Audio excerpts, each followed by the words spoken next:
Okay, on some of the rear end suspension and different things we want to do, the biggest thing we want to do is answer the equation of just a good solid driver, some performance, lots of adjustability, vertical, up, down, all that kind of thing.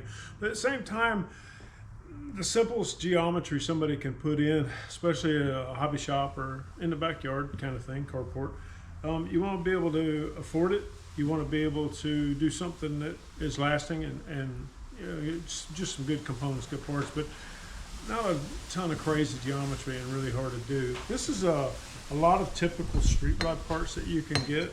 Speedway sells 4-link component kits.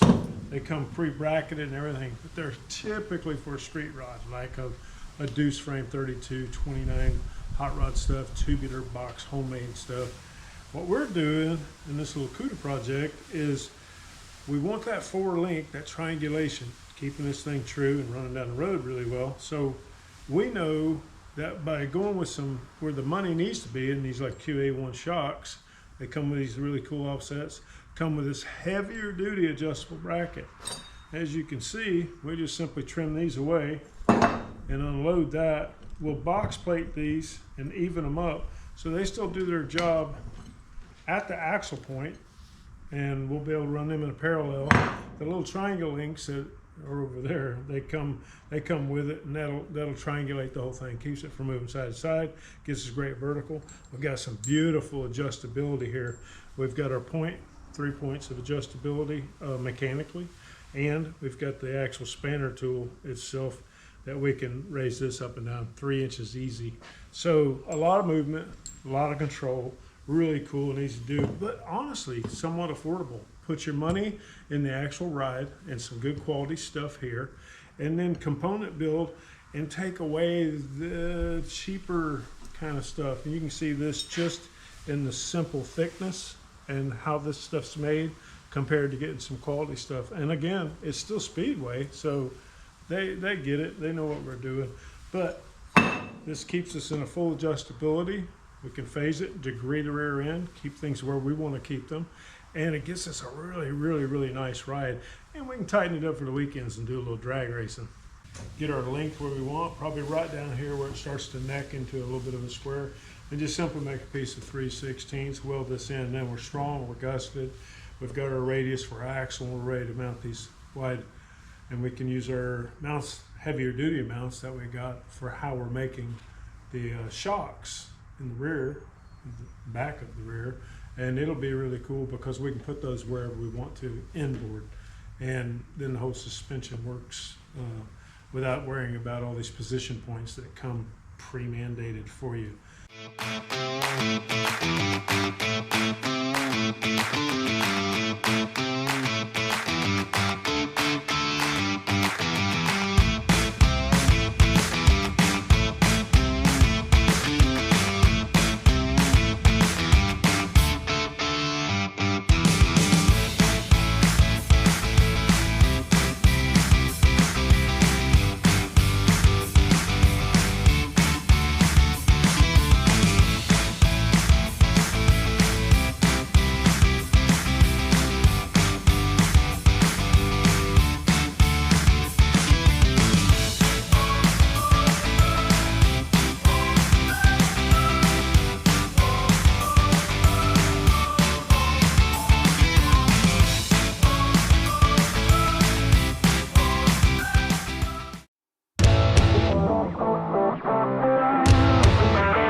Hey guys, we're putting in some more jig stuff.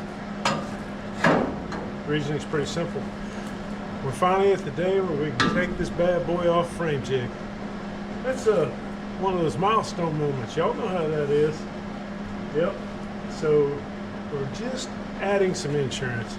We don't want the front end to move around until we're completely sewed up for the back end. So we've got this big long triangle going all the way through the top.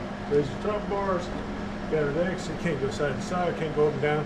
But mostly we want to keep that frame from doing that crap right there. So just a little bit of insurance. We're gonna make sure get these bad boys in.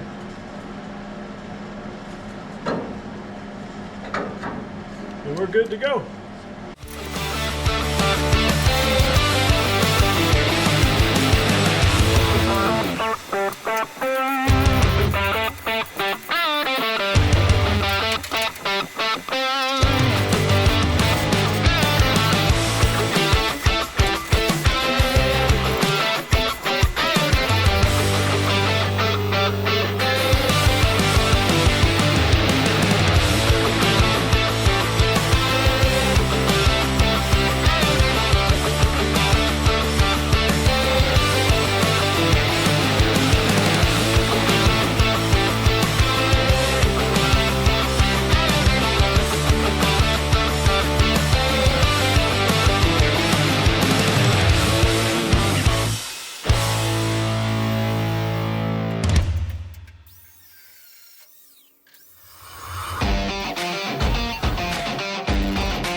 What about the front? Watch yourself. What about the front? We're coming at it. You just let me get her down because we don't want it releasing that heavily yet. That's when you bring the frame jig down to the ground, so if it pops, It's on the ground. yeah, it falls a half an inch or less. Just want to And that'd be that's the perfect thing with how we want our front fenders anyway, so it'd be fine as well.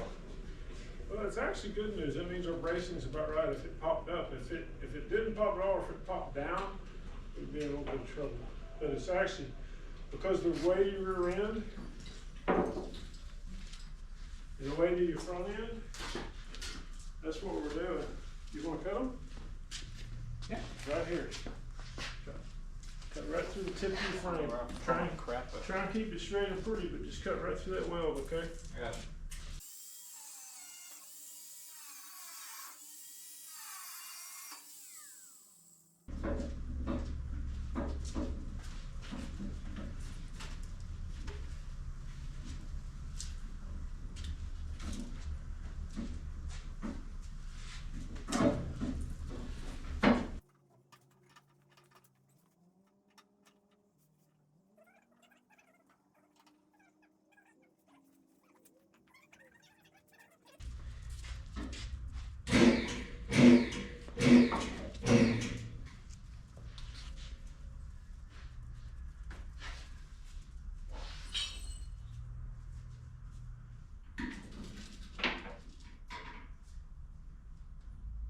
Is that piece holding it? Oh, you moved it. It's weird because your lift lifts up on one side more than the other.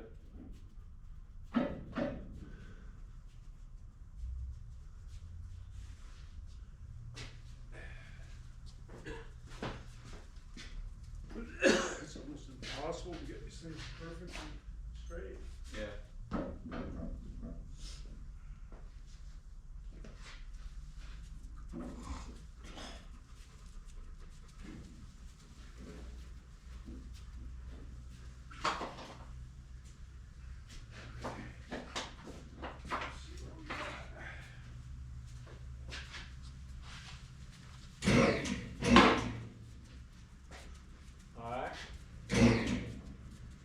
Okay, your side's touching. Touching? Nothing's hitting tires, right? Not that I can do. Alright, that piece broke. It's gone, dude. It's up. Think we're losing. Hey, whoa, back down. Something. Back down, RJ. That Alright, it? it's loose. No, hey. It's that one piece I was talking about.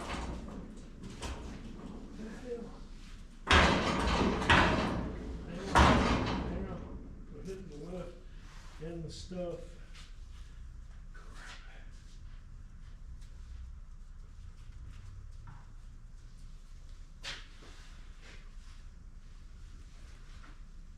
What are you doing? Trying to see how much I gotta go up to kick it off. That cause- Yeah, we go. See when I was telling you to cut a section out now? Yeah. You're still hanging on. Oh, it's good now.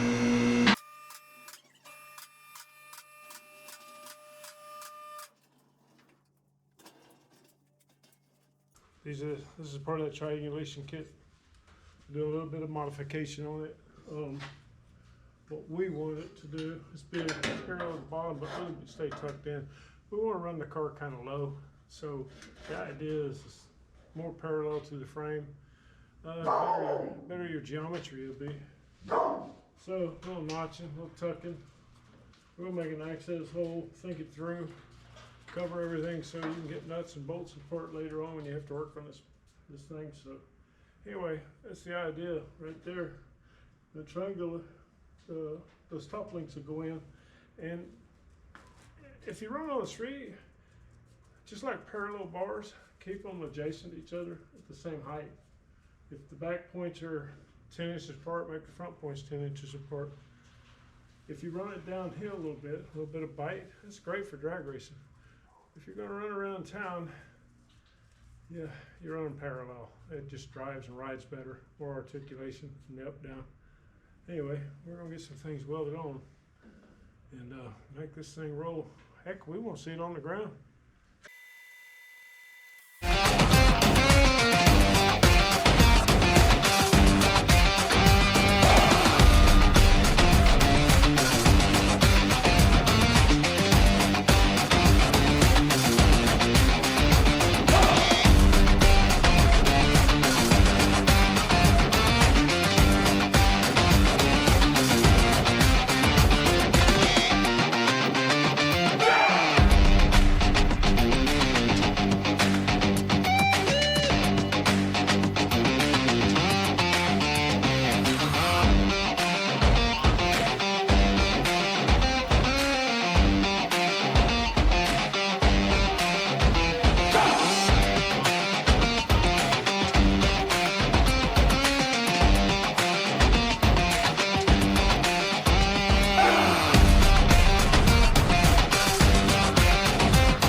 Well, this is very anticlimactic. Wow. Wow. Man, you must be rough on your first date. I'm excited. I'm totally stoked. I'm fixing to roll. This thing's fixing to roll. The tires are not even going to touch the ground on this When we thing. sit with his attitude, here, you need to get the jack and get back here. Get back here and get to work, bro. Things to do. Your car's so low, you got a jack. I do it tomorrow. That's cool. Pretty cool stuff.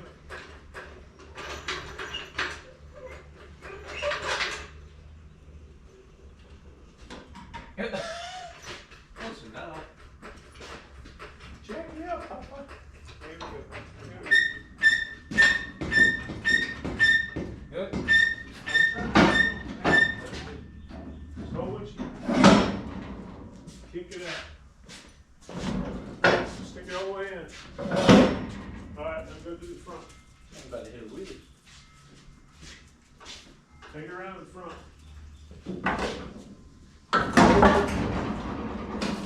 Wow, I didn't say go fast. Come on, come over here. Alright, you only gotta do one side.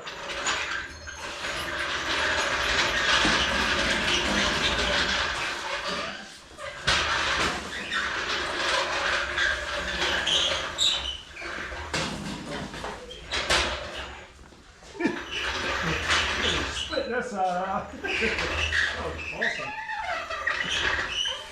Yeah, this thing, I think it's better than the Camaro, dude. It's pretty cool, pretty sick. She's pretty sick, man.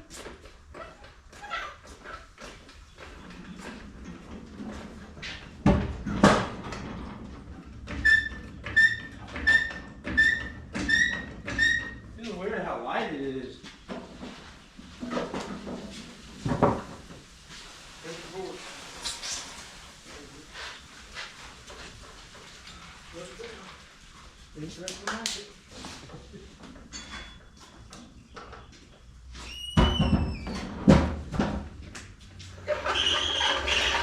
Oh my God, Now, don't it look totally different? it's so low.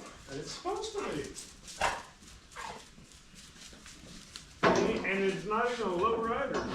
It's very sweet. It's so low. Look at that frame. That is a dope frame, bro. I did not expect it to be this low. See, I couldn't. built it this low.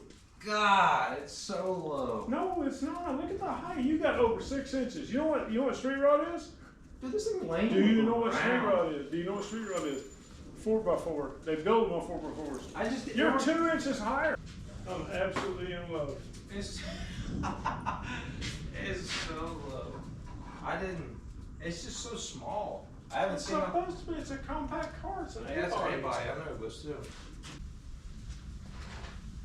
Yeah, I didn't expect it to be this low. That's crazy. I didn't expect it to. Yeah, it looks a lot 6 smaller than it inches. used We to. set it up on 6 inches. I know.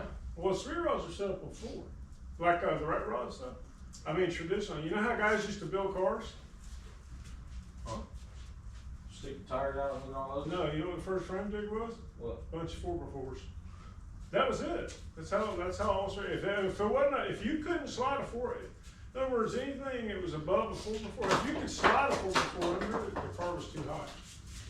This car is so big. It's light. Is this set up on 6 inches? This is so light.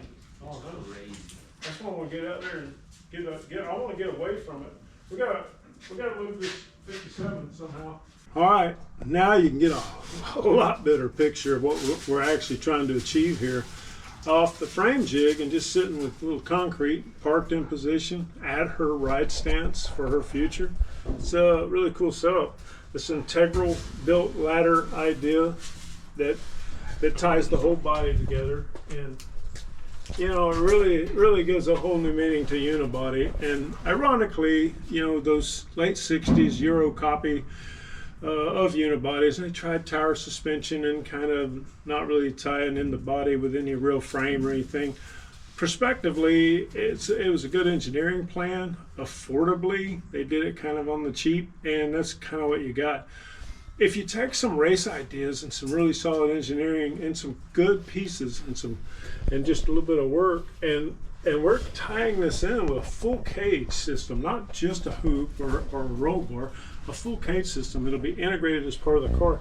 You're talking about NASCAR meets the street kind of thing. It's a lot of fun, way fun to drive. It can handle a ton of horsepower, and you can get an idea of being off the jig how nice it came out and what it's doing for the car. Super strong. All right, we're going to come back on this this inside part where you see it kind of empty, we put a couple pieces of stock across the bottom. That keeps us honest with this hourglass kind of effect that'll go in.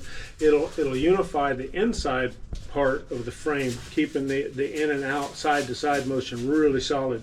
We'll have a couple of hoops that actually protect you from the drive shaft. We've got a lot of horsepower we're going to be putting in this thing, a lot of torque, and it really makes the car really strong, solid foundation, and it'll help guide us and when we start patterning for the floor and the tunnel and the bell housing area where it swells up into the firewall itself. We'll get back here into some tubs and our dropout metal, and then we got some really cool ideas for the interior metal. We want a real race car kind of meets the road kind of deal in this whole thing. All right, staying with the fun factor on this stuff, we went with the Quick Performance 9-inch. These people are great to talk to. We're not sponsored or anything like that by them. We like buying good solid components, but yeah, because we had to custom order this because yeah, this is a 52-inch wide, right? And they only go down to 54, and they were really good. And I think it was really fast. I think it took 3 weeks to get here. Yeah, and you actually bring up a really good tip. And a lot of folks out there, they really struggle with this. I see so many guys when they build a vehicle, they get it all done, and then they play the wheel and tire game, trying to fit the wheels and tires to what they built. Yeah, we started with wheels and tires. Always, everything I've ever built, I will buy what the customer wants or what we need for a project. Literally put them where we want them, position, clearance, the whole 9 yards. We plumb bob them things exactly where we want them. It gets you all your backside measurements. Front end, what we had to do, or a little cutting and changing. When we ordered rear end, ordered the spec. You call these guys. What was cool about this is we just ordered axle and housing. Going back to what we were talking about earlier, you remember what we were talking about earlier, trying to stay budget minded and a little bit smart. Again, you'd be surprised what fellas have out there. This guy had a really cool nodular 9-inch that we didn't have yet. 410 or 411 14 gears. 14 gears, yeah. And he was setting it all up for some truck or something. We went and got this thing. Jeep. Yeah. And I'm not going to tell you how much. It's almost embarrassing. We got this thing for a $100. The dude was literally leaving town. We pulled up to a storage trailer, and he had all kind of stuff in there. I really wish I could have got more, but we got that. And so the rear end is as much as you can get for an incredible price, and going again, get swap stuff, parts, marketplace. This stuff's out there, and probably contrary to some of the budgets, but there's certain things I believe in putting your good money and your hard-earned money into. But you know, this does all the work. Ride Quality Shocks, QA1, love these guys. They do some great stuff. Again, not sponsored, but we will use their products. You got a tone adjustment, of course, the coil adjustment. They'll work with you so many ways on the springs, and you can rate this out. We have a kind of a typical way we go with like 250 in the front. They'll run like 350 or so, depending on that big block, probably 450. And you just go from there. But these guys will actually work with you on your coils, and you can do swap outs and all kind of neat things with them. And they got really cool stuff from the product shelf that can help you out. We did modify some brackets and things, but they're heavier duty than some of the, I'll just say, foreign bracketry that's available out there. Some of that foreign stuff's a little thin, and it's made with a little less high grade metallurgy. So I like my brackets to be heavy duty, to where I know I ain't got to lose any sleep over it. You get milestones car building, a whole bunch of them. One of my favorite ones is when you first put it out there, rolling on its own. Does that look cool? It does look. But you still got a great scrub line. Yeah, it's not too low. Nice stance, good attitude, cool lines, totally different car done. Come on, 67 Barracuda. Who does this? This car was not going to be saved. It was on its last leg. She was literally going to the junker. And I had to do it the hard way. Full bill frame, suspension. We're going to run a big block in it. It's going to be Mopar. But a whole lot of custom street rod. And we got a lot of surprises coming for the sheet metal work. My man got some great design ideas. and I love the challenge of doing some of that metal work. And we're going to have a whole lot to show on this. You guys want to watch something different and see something cool all the way to the end? Follow us. And we're going to be doing things that I can honestly say I know hasn't been done to a Cuda. Heck, might not have been done to anything, huh? Probably not. Full frame unibody. Not a lot of people Full-frame would do that. unibody, yeah. Already incredibly just tough as you can do. And super light. Stupid Very. light. So it's going to be so fun to drive. Yeah. Street and custom. It's going to be fun and fun to look at. And hope to see y'all out there somewhere at the show or something one day. But y'all follow along. Hit that subscribe button. Give us some thumbs up stuff, likes. Next time you see this car is Let's keep it going. Yeah. It's getting chop topped, huh? Yep. That's the next one. Y'all be looking for that chop top video. Yeah, we gotta chop it. That's what we do.